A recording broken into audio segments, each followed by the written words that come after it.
സംഘർഷം നിലനിൽക്കുന്ന തിരുവനന്തപുരത്തെ നെയ്യാറ്റിൻകര, കാട്ടാക്കട എന്നിവിടങ്ങളിൽ ജില്ലാ ഭരണകൂടം നിരോധനാജ്ഞ പ്രഖ്യാപിച്ചു. പ്രദേശത്ത് സംഘർഷ സാധ്യത പൂർണ്ണമായി മാറിയിട്ടില്ല.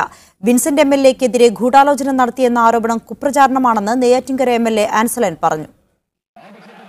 സ്ത്രീപീഡന കേസിൽ അറസ്റ്റിലായ എം വിൻസെന്റ് എംഎൽഎയുടെ വീട്ടിലേക്ക് മാർച്ച് നടത്തുമെന്ന് എൽഡിഎഫും തടയുമെന്ന് കോൺഗ്രസും പ്രഖ്യാപിച്ചത് സംഘർഷ സാധ്യതയുണ്ടാക്കി. ഇതേ തുടർന്നാണ് നിരോധനാജ്ഞ പ്രഖ്യാപിക്കണമെന്ന ശുപാർശ പോലീസ് കലക്ടർക്ക് നൽകിയത്. റിപ്പോർട്ട് പരിശോധിച്ച് പോലീസ് ആക്ട് 81 പ്രകാരം 5 ദിവസത്തേക്ക് നെയ്യാറ്റിൻകര, കാട്ടാക്കട സ്റ്റേഷൻ പരിധിയിൽ നിരോധനാജ്ഞ പ്രഖ്യാപിച്ചു. പ്രദേശത്ത് സംഘർഷാവസ്ഥ പൂർണ്ണമായി മാറിയിട്ടില്ല.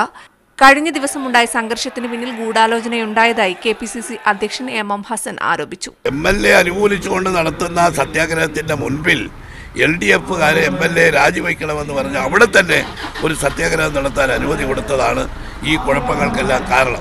ഇതിനിടെ വിൻസെന്റ് എംഎൽഎക്കെതിരെ നടന്ന ഗൂഢാലോചനയിൽ പങ്കുണ്ടെന്ന ആരോപണം നിഷേധിച്ച് നെയ്യാറ്റിൻകര എംഎൽഎ ആൻസലനും രംഗത്തെത്തി.